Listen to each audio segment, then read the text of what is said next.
Hi, so welcome back, Christian. This is for podcast series four. The last in series three, we looked at the collaboration barriers or opportunities as we were, which was an interesting discussion. So, in this series, we're going to be looking at the funding challenges, and we titled this "Show Me the Money." So, without further ado, I want to get into some of these first questions with you. So, from your perspective, does the sudden influx of major funding solve these core problems for NGOs, or can it create other unforeseen challenges, as the funding continues moving through?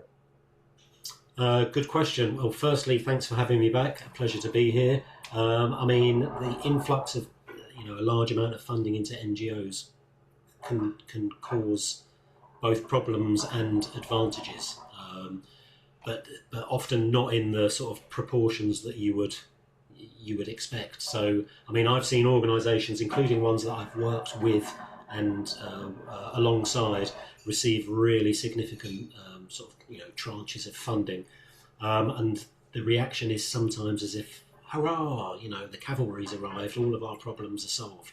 And I suppose in a certain sense it has, but wildlife crime, where we're competing against what are very well resourced, very organised, professional criminal networks. Um, you know, and we're on a shoestring effectively, and money is a huge matter of importance within the NGO world when you're talking about tackling the illicit trade in wildlife and any other types of criminality.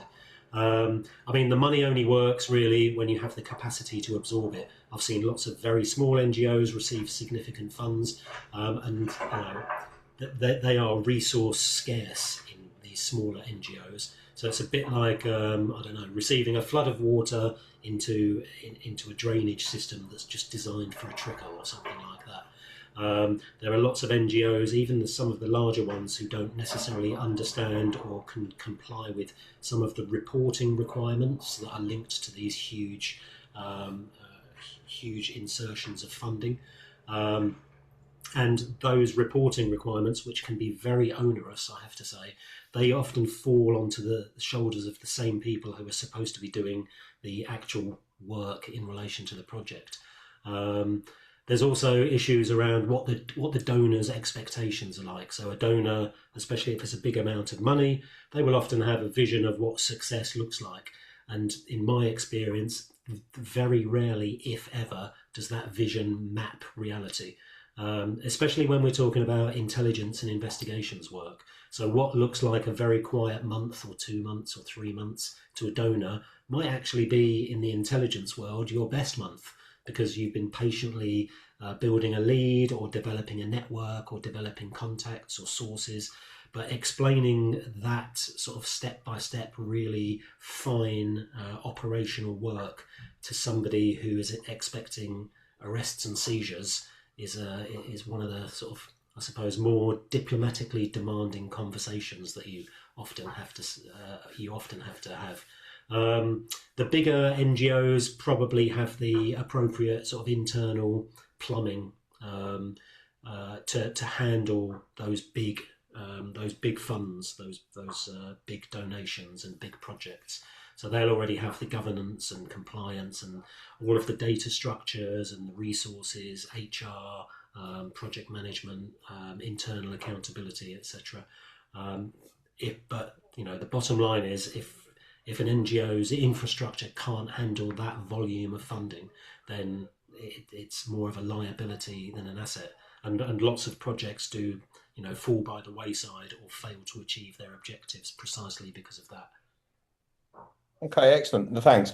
I think that comes on to an important point about tangible results and, Mm. looking at targeted objectives. And you mentioned this about donors who are looking for seizures, arrests, or to see the numbers.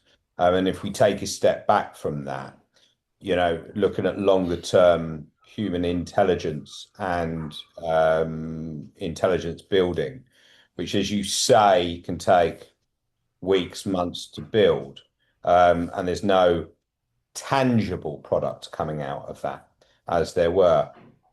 do you think, um, how do you translate that from, from this effective budget, and how do you justify that? How Mm. do you explain that to a donor that perhaps doesn't understand the intelligence side will lead to tangible results of arrests, seizures, or disruption? Yeah.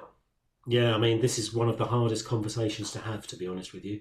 And I've very rarely got it right myself. It's a challenge. You and I both know from experience, long-term intelligence work.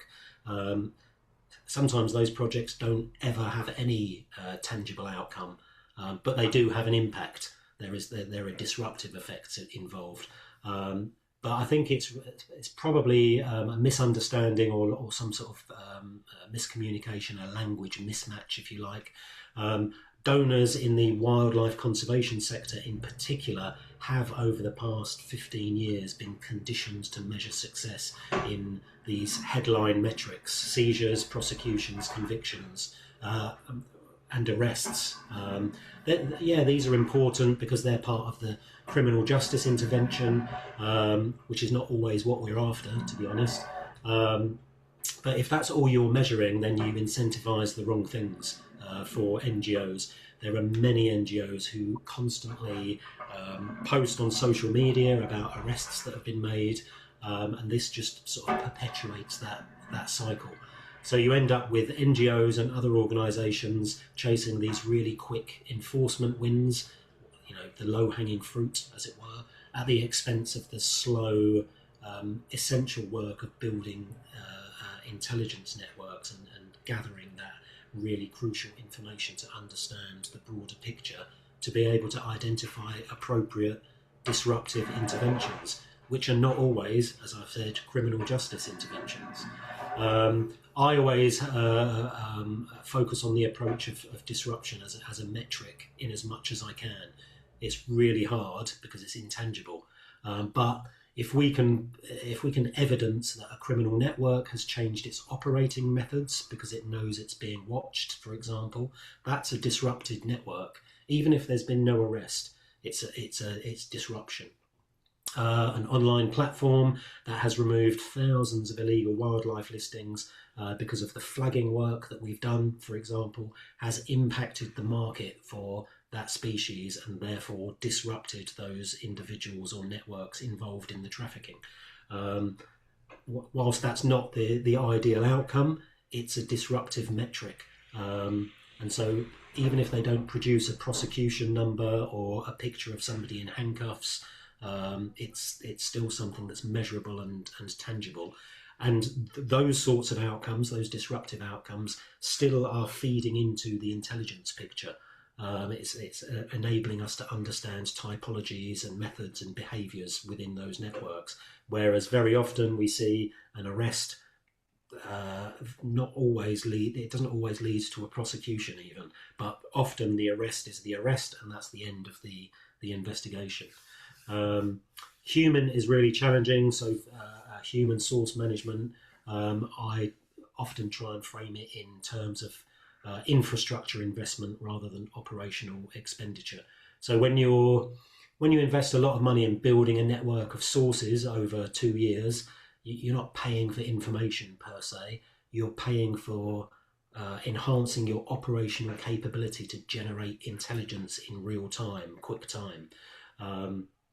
The analogy I use with donors is it's like asking why a police force needs to fund relationships with sources before a crime has been committed.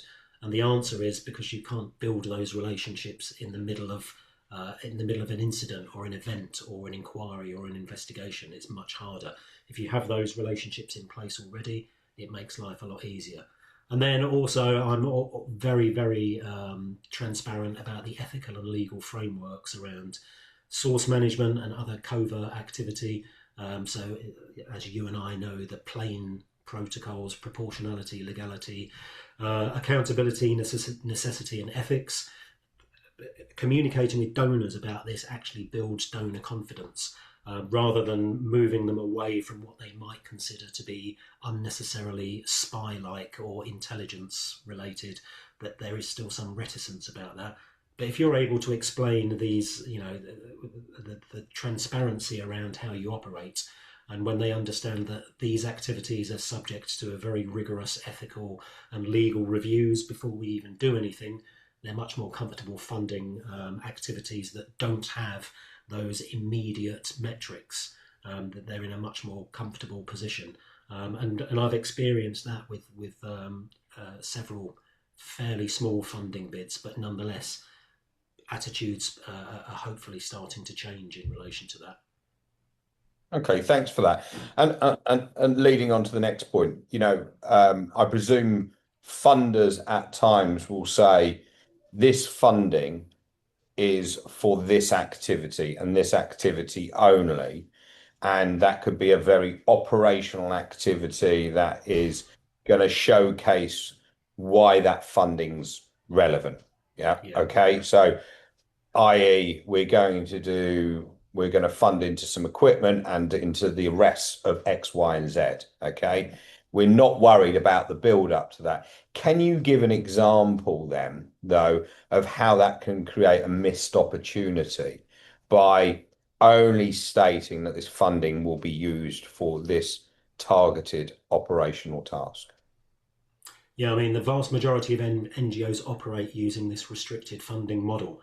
So it's inbuilt into lots of NGOs' financial DNA, but it's also a bit of an Achilles heel, to be honest with you. Again, when we're talking about tackling organised criminal networks and fighting crime, it gives us a very different perspective on things. So wildlife trafficking networks, like all other criminal networks, operate continuously. They're super flexible. They adapt in real time. If they see vulnerabilities or windows of opportunity, they're going to exploit those. That's their lifeblood. That's what they do, and they don't wait for funding cycles from NGOs or other organisations.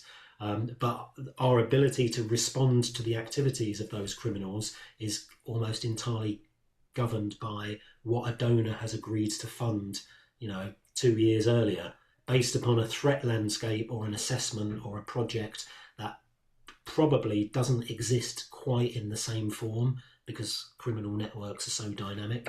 I've seen a pattern where, for example, I'll give you an example, emerging intel on a new trafficking corridor, for example. There was a genuine opportunity for us and law enforcement to intervene, but the intelligence was very, very time sensitive.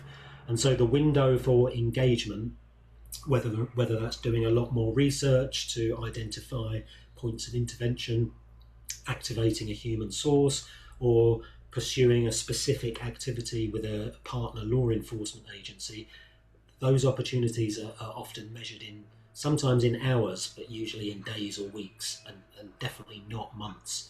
And yet the funding that we had was locked to a pre-agreed work plan, which was divided into yearly quarters, and for a piece of work that didn't really have anything to do with that trafficking corridor that we had identified. So it's super difficult to manage when you talk about restricted funding. I mean, normally you would try and find some internal flexibility.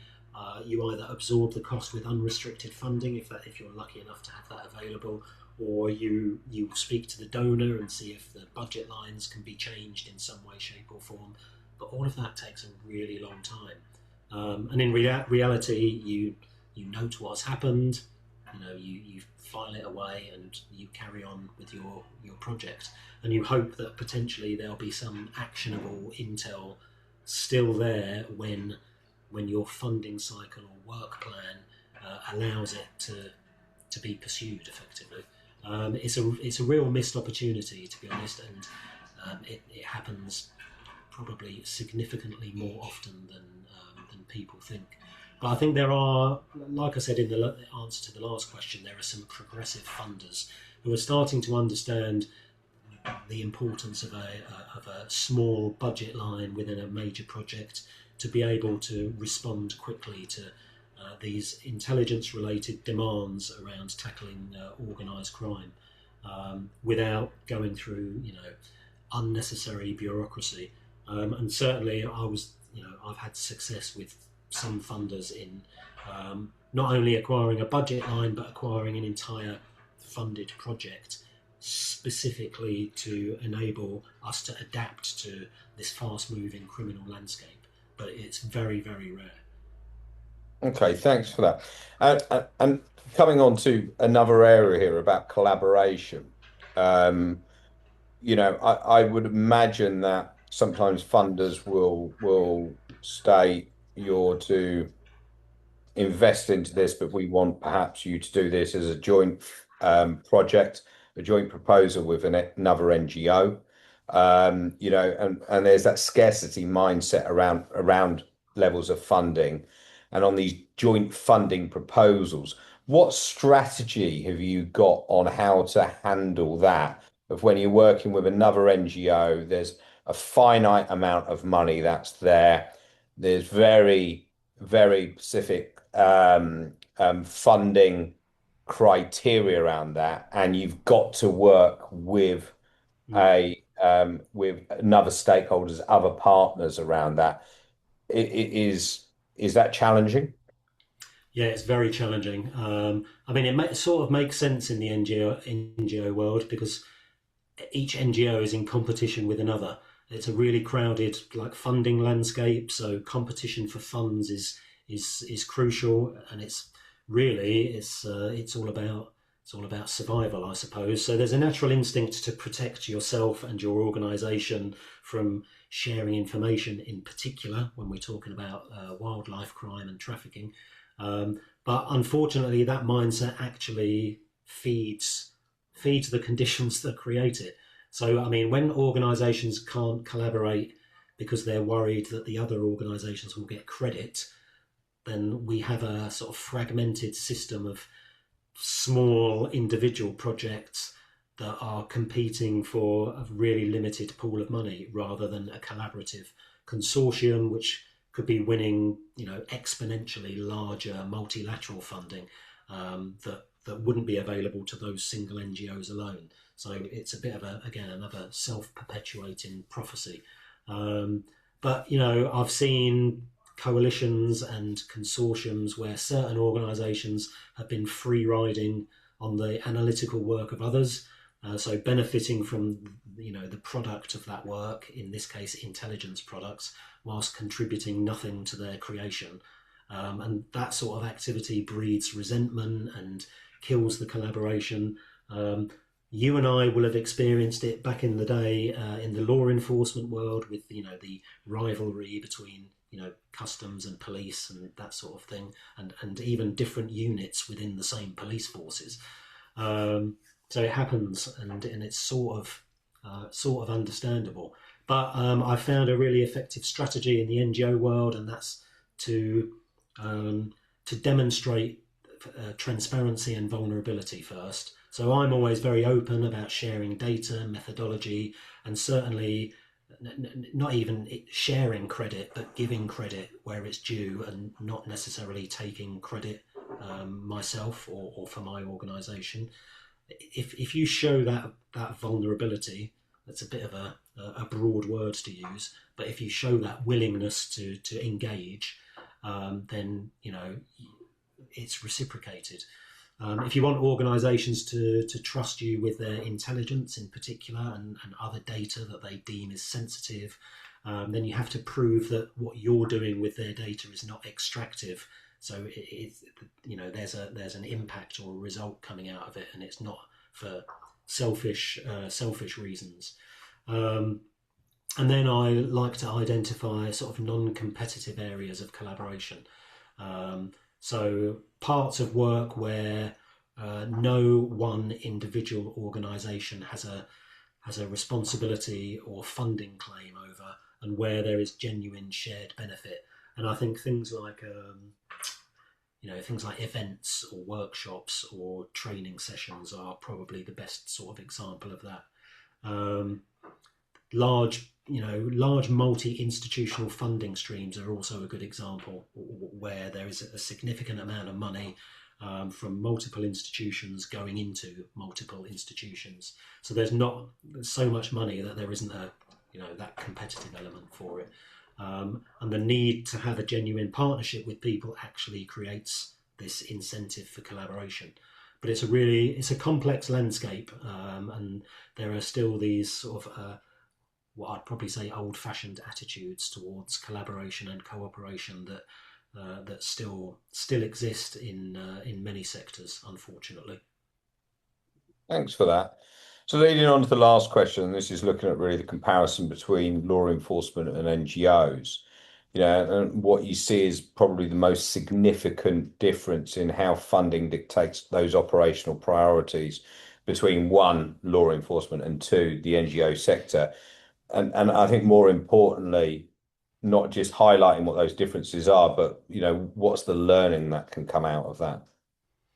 That's a great question. I mean, from a funding perspective, we all know the differences operationally, but certainly from a funding perspective, having spent time on both sides of that divide, I think the most significant difference is around time. It's temporal.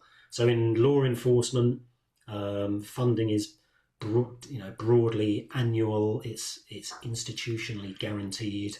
There's an assumption of continuity. Police officers, detectives, whoever it might be, specialist units, there's generally the assumption, quite rightly, that there's not going to be a huge impact to their funding day to day, week by week, month by month. So that sounds a bit bureaucratic, but it creates this really valuable status where you can think and plan strategically over a really long period of time, potentially over multi-years. And again, harking back to the experience of you and I, we both worked on operations and projects that lasted months and years. So there was never any anxiety about whether the program or the operation would survive. But in the conservation sector, in the NGO sector, that security very rarely exists. Some of the best teams I've worked with are always operating on the ground, engaging with the operational reality, whether that's in tackling wildlife crime or community intervention or whatever it might be. But they'll always have one eye on the next funding proposal as well. So that's got a real. I think that there's a big cost there in relation to the quality of our long-term strategic thinking in the NGO world, because when you're worried about what's going to be happening in 9 months, it's really hard to think about where you want to be in 5 years. So the longevity is non-existent almost, which is a shame, because that affects things like the metrics that we were talking about earlier. A donor who's funding a 2-year program is going to want arrests, seizures, prosecutions, whereas somebody with an operational focus is going to say, right, I need money for 6 years, where I'm going to spend 5 years gathering intel and then take down this big network in year 6. I mean, it's in an ideal world, that's how it would happen, but it doesn't. I think there's a lack of sort of institutional confidence in NGO world as well, whereas government funding models, that they have the ability to invest in people, in relationships and infrastructure, and there's no demand for an immediate return because it's all part of the bigger machine, whereas an NGO can't function like that. Governments can fund that over a long period of time, whereas a 2-year restricted funding from a donor can't do that. There are some sort of reverse issues or contrary issues as well. The intelligence world, for example, from a state perspective, a government perspective, can be really risk averse and very compartmentalised and stuck in its ways. And I'm sure, again, we've both had experience of that. Slow to innovate, I suppose. Whereas the NGO world in conservation, because it has these resource constraints, is actually compelled to be innovative and collaborative and creative and willing to take risks and try unconventional things. So I mean, some of the most effective disruption of trafficking networks that I've seen has come from very small conservation teams within NGOs, very small NGOs often, who operate with a tiny budget But they have the freedom to act really quickly. They can choose who they want to partner with, and they can share intelligence outside of that bureaucratic government methodology that you and I may have been used to many years ago. I think the ideal model, which is, again, it's ideal, but I try and do as much as I can to help to build it, sits somewhere in the middle. So you have the patience, longevity and legitimacy of the sort of government law enforcement side, combined with that adaptability and collaborative nature and sort of innovative thinking of the best of the organisations in the NGO world. Excellent, thanks. Some really interesting points there, and I think to summarise, funding is obviously the lifeblood of NGOs, but also it's the political path that you have to tread. Probably the top 4 or 5 things that I think has come out of this discussion, Christian, is explaining those results and um, communicating with your funders, showing tangible results. And if you can't show tangible results, it's clearly communicating in the run up on what you've been doing. But obviously there's challenges that exist around that, and it's people's different understandings. Collaborations, I think, moving on to when there's joint funding projects with NGOs, there's some really good points about there. And the one I liked was about sharing the credit, or actually putting the credit back onto the other partner and demonstrating high levels of transparency, that it's a two-way approach. And I think some of the learning from both sides of law enforcement to NGOs, I think, it's looking at both NGOs and law enforcement, want to be strategic, want the continuity, where law enforcement can embrace that because there's much higher levels of continuity because they know what their budgets are going to be. But as you say, it can be maybe a little bit, in my own words, hand to mouth with NGOs. This year we've got funding, and that's going to be spent on that. Once that's spent, but where do we go here? And we need to demonstrate results then and go back to get more funding around that, which in some ways is the right way of working, because the money's being put into the projects in the right way. But it's very, very difficult to provide strategic outlook for the next 3 to 5 years. But that was a great discussion, and what we're going to do for podcast series 5 is look at cost savings, which I think is a very natural progression on It is. from the funding side. And I think there's some interesting points that will come out, what has worked in the past, and what has not worked. And I think looking now at the future, which is a big discussion that comes up a lot, is the use of AI, Yep. machine learning and technology, and about how that can be deployed. And there's a difficult line to tread of when we've got AI, when we're delivering reports, we've got to make sure that they're not being written from certain things, but how can we utilize cost savings to still provide an effective product Yep. for our client and for the cause that we're working on. So thanks again, Christian. I really appreciate it, and we'll look My forward to pleasure. chatting on the next series. Excellent. Likewise. Thank you, James. Cheers. Thank you.